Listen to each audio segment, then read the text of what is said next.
Frankenstein by Mary Shelley. Preface. The reading is now beginning.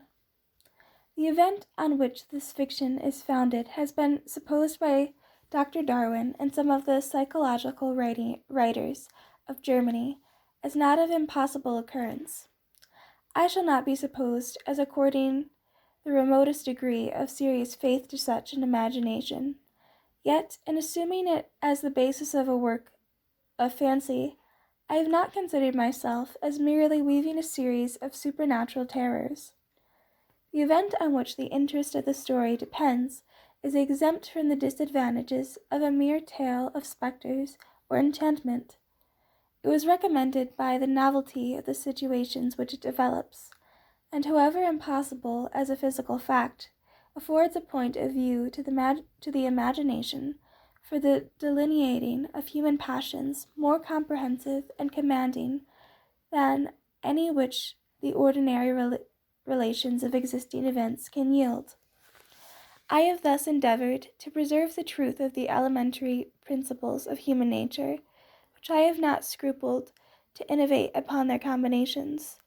The Iliad, the tragic poetry of Greece, Shakespeare, and The Tempest, and Midsummer Night's Dream, and most especially Milton and Paradise Lost, conform to this rule.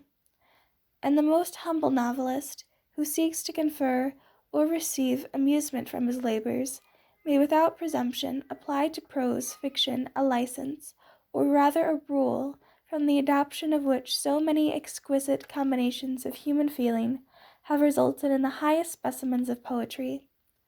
The circumstance on which my story rests was suggested in casual conversation. It was commenced partly as a source of amusement, and partly as an expedient for exercising any untried resources of mind.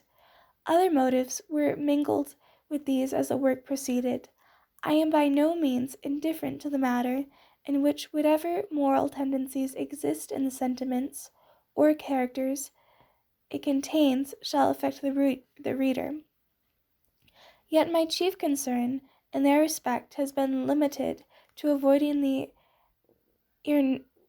enervating effects of the novels of the present day, and to the exhibition of the amiableness of domestic affection and the excellence of universal virtue. The opinions which naturally spring from the character and situation of the hero are by no means to be conceived as existing always in my own conviction, nor is any inference justly to be drawn from the following pages as prejudicing any philosophical doctrine of whatever kind. It is a subject also of additional interest to the author that this story was begun in the majestic region where the scene is principally laid, and in society which cannot cease to be regretted.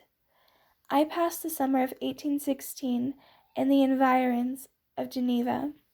The season was cold and rainy, and in the evenings we crowded around a blazing wood fire, and occasionally amused ourselves with some German stories of ghosts, which happened to fall into our hands. These tales excited in us a playful desire of imitation. Two other friends, a tale from the pen of whom would be far more acceptable to the public than anything I ever hoped to produce, and myself agreed to each write a story founded on some supernatural occurrence. The weather, however, suddenly became serene, and my two friends left me on a journey among the Alps, and lost in the magnificent scenes which were present, all the memory of their ghostly visions. The following tale is the only one which has been completed. Marlowe, September 1817. The reading of the preface is now done. Thank you so much for listening to this audio reading of Frankenstein by Mary Shelley. To listen to upcoming audios of the other chapters in this book, please go to the playlist in this channel on Frankenstein as it develops. If you enjoyed this reading, please like the video, and for further content, please subscribe and hit the notification bell. Thank you, and have a wonderful day.